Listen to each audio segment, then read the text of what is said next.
100 years of the New Yorker, and this a special treat, ladies and gentlemen. I don't know if you can see this. It is their swimsuit edition. It is. Is this the original cover from? That's from 1925. And this is the first cover that was on the New Yorker. That's right. Ray Irvin was the artist, and they put it out, and it went on the newsstands. Harold Ross was the editor. Raoul Fleischman, a yeast fortune behind the magazine. Sure. And it sold nothing. It sold nothing. It didn't do very Even well with all at all. that yeast money behind it. Didn't rise. See?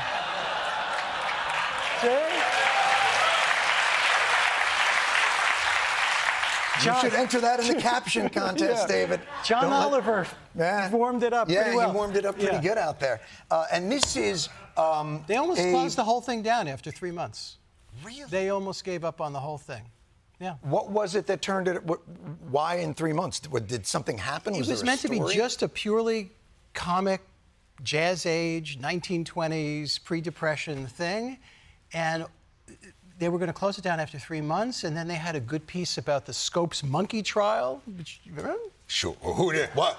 I watched it on Court TV. It's fantastic. Gwyneth Paltrow and... And then I swear to God, what took off on the newsstand was a piece, you're not going to believe this, about cabarets and nightclubs and things like this, and people were fascinated, and it flew off the newsstand. And the next thing you know, we were a big success. Really? Yeah. At that time, were the illustrations the majority of it, or were the articles the majority of it? Oh, it was purely little bits and pieces. And the first profile that ever ran, and we're famous for longer pieces, as you know, the first piece that ever ran as a profile was a one-page profile of the head of the Metropolitan Opera. Showbiz. Showbiz. One page. Yeah. And you know the writer was like, 500 words, I'll never make it. And it was awful.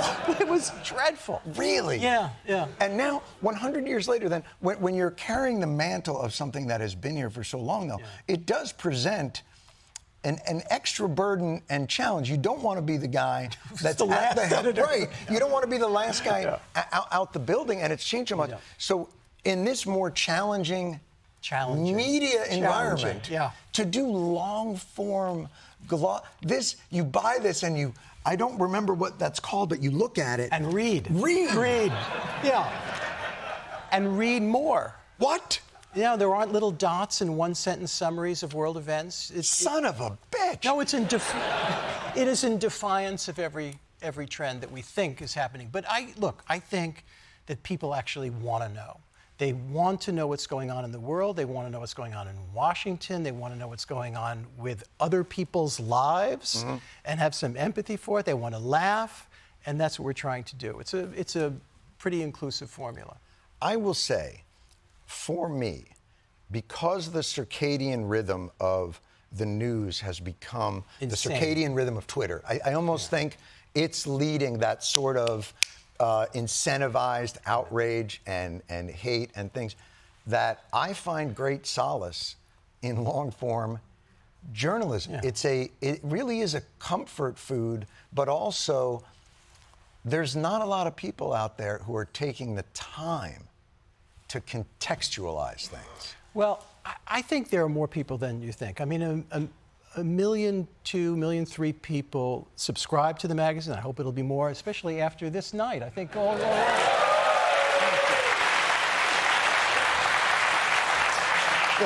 there's nothing like shameless pandering. They're mostly sports fans. Yeah. They're not interested. My first job, sports writer for the Washington Post. Really? Yeah. I didn't even know they had athletic teams. They had what's now called the Commodores. Oh, very nice. I thought it was a singing group. It's exciting.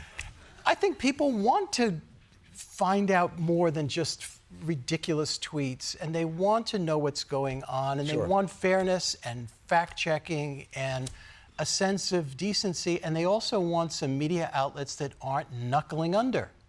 Not intimidated by the moment.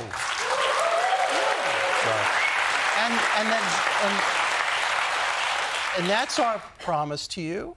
And, I think that we're looking for another 100 years, but I'd like to get past the next 4. Right. Frankly, yeah. Is this, you've been in this a long time. Yeah. Is this a media moment that is reminiscent to you of any other analogous? It's not even reminiscent of the first Trump term. This is Totally different. Immensely, in a weird way, more competent. I know that sounds very strange, but they seem to have come to the game very determined to do a ton of things fast and overwhelm you and overwhelm me and everybody here. And to It's as some though they had measure, a project succeeding. in mind that they were going to. Well, I don't know what year it was named for, but damn it. But there's a shrewdness to it.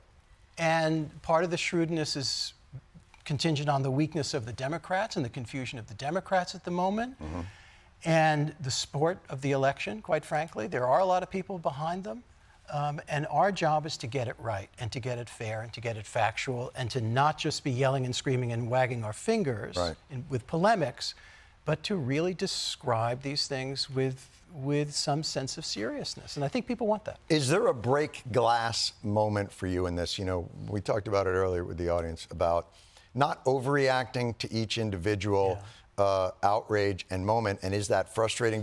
Do we keep ourselves on DEFCON, and I don't know which one is the worst. 9, 10. Yeah. But I notice sometimes when I go out to dinner with this person or that person and meet friends, whatever, there's every once in a while, in fact, quite a lot, somebody will say to me, you know what, I've signed off on the news. I'm not watching it. I can't take it. I have to, protect myself. It's too much. I understand that instinct. I understand it, but while you're doing that, Trump keeps going.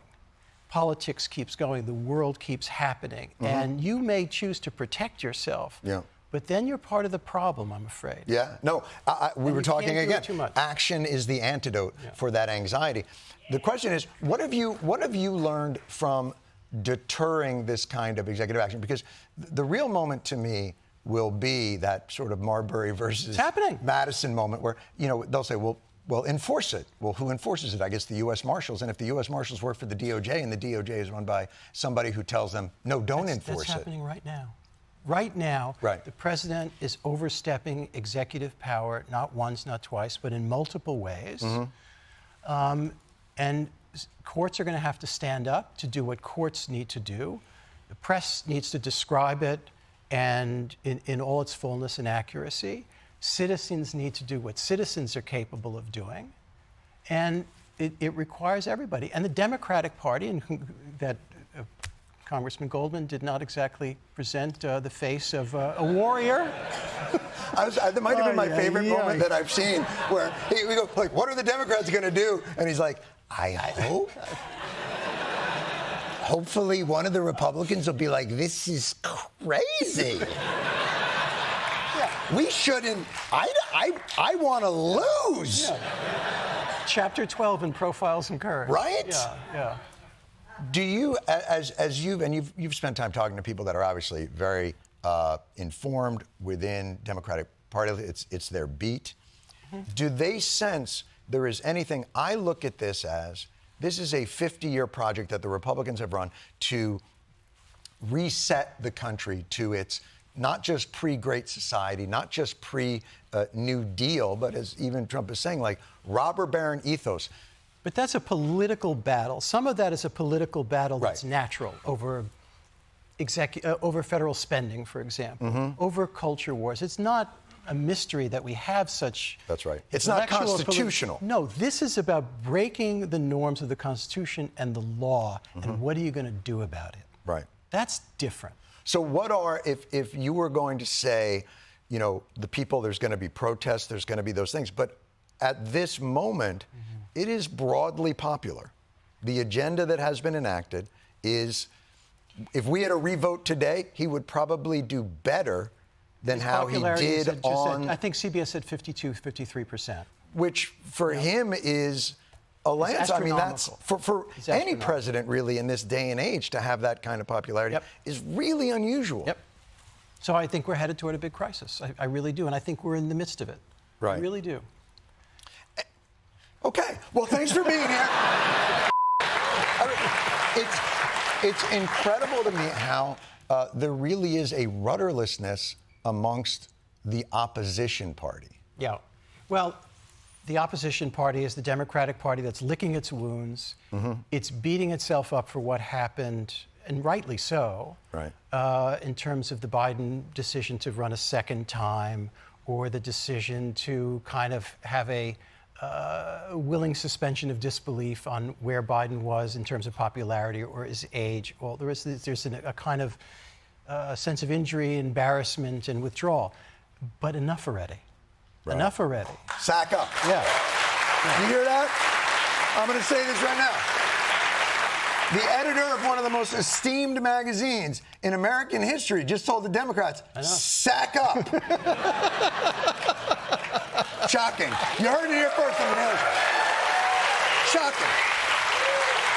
But look, what you described, which is that you have a historical trend and then there's a reaction to it, and this has happened any number of times, I fully expect and hope that that will happen again in some form or another. Again, it is not the job of the press, and this may disappoint some of you, to be at the head of the barricades, shaking the fist and leading the charge. It is to describe so that you're fully in possession of the facts, and points of view are expressed, and then you do with it what you will in a democracy. That is a really important function. Do you really think the Democrats' problem is a messaging problem? I think it's, I don't know what they stand for. I don't know what their principle is. This is 3 weeks old. What is it, 4 weeks old? This is not a People new did not believe, feeling. I think people did not fully take on board that what Donald Trump was saying that he was going to do in all those speeches that we either laughed about or disbelieved or, kind of let fly by or were foolish enough to believe that he would lose. They did not quite take on board the full reality, the fullness of what he was going to do, how fast it was going to come, and with what sense of diabolical organization. Because you have to say this, it is just coming so fast at people in terms of the press, in terms of public opinion, in terms of the Democratic Party, that people are on their heels. Right. And I, hope that doesn't last because there's no time. If you keep ceding that to Trump, a lot of damage is going to be done very, very quickly. I almost wonder, you almost want to say to them, you have to exist outside of him. It's as though they define themselves almost entirely by reactions to his movements, But the problem is that he's president and he's maximizing executive power as quickly and as fully as he possibly can. Right. And unless you have a coherent reaction to that, whether it's in Congress or the press or the greater world or on the street, you're going to lose a lot. Ultimately, he might get pushed back. Ultimately, in 2 years, there might be a midterm election that weakens him. Ultimately, he may overplay his hand in this court case or that court case, and he loses. But a lot of damage is going to be done to a lot of human beings. And also, the one thing that we haven't mentioned is the quality of cruelty to all of this, not just illegality. Well, seems like that's the point of it. Yeah. I mean, just the cruelty about the description of trans people and our fellow brothers and sisters who are immigrants or have birthright citizenship. There is a tone of insult and the desire to damage. If you were to come to me and say, I want to make government more efficient, I want to make it more effective, there's a lot of things in here in the way that we do it and it doesn't work, I'd be highly on board with that. It's something that I've screamed about it for years. I can fully believe it, and any government agency, whether it's USAID or whatever it might be. Yes. But the notion of putting somebody in charge of the health, the public health of this country, who's a conspiracy theorist, and a liar, and quite strange. They don't view it in that way, though. So I think that's part of the disconnect is they're not viewing it through that lens. What they're viewing it as a fighter who's done their own research and awoken to the corruption of the government. And my point is, if the government is the only power strong enough to stand up to international corporatist interest, there is no other anything.